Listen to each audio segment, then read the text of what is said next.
Qualcuno sta accelerando sulla gara perché spera che non vinca la società di cui è socio il comune di Padova, APS e Bus Italia, che è Bus Italia Veneto. Un riferimento tutt'altro che casuale. Ci sarebbero vecchie ruggini politiche dietro la scelta della provincia di Padova, unica del Veneto, ad aver deciso di emanare entro agosto il bando per assegnare a fine anno la gestione del trasporto pubblico su scala territoriale. Una mossa che potrebbe penalizzare la neonata Bus Italia Veneto, frutto della fusione con la padovana APS Holding, e favorire invece la TV, l'azienda del trasporto veronese proprietà del comune amministrato da Flavio Tosi, acerrimo nemico di Bitonci, ma vicino al presidente della provincia, Enoch Soranzo.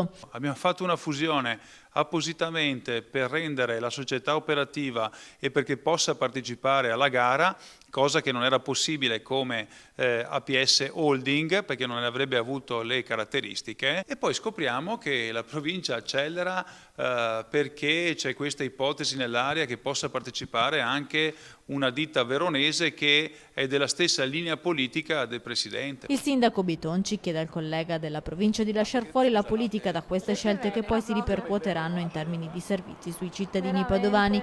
Bus Italia ha bisogno ancora di qualche tempo per strutturarsi. Solo pochi giorni fa è stato risolto il problema dei turni degli autisti che hanno annullato lo sciopero previsto per oggi. Chiediamo ufficialmente alla provincia non di accelerare il bando, ma di fare come fanno tutte le altre province del Veneto, di non può farlo quindi a metà anno, ma di portarlo a fine anno e se non anche il prossimo anno, in modo da dare la possibilità a tutte le società di essere pronte in perfetta trasparenza e quindi non accelerare per favorire una sola società.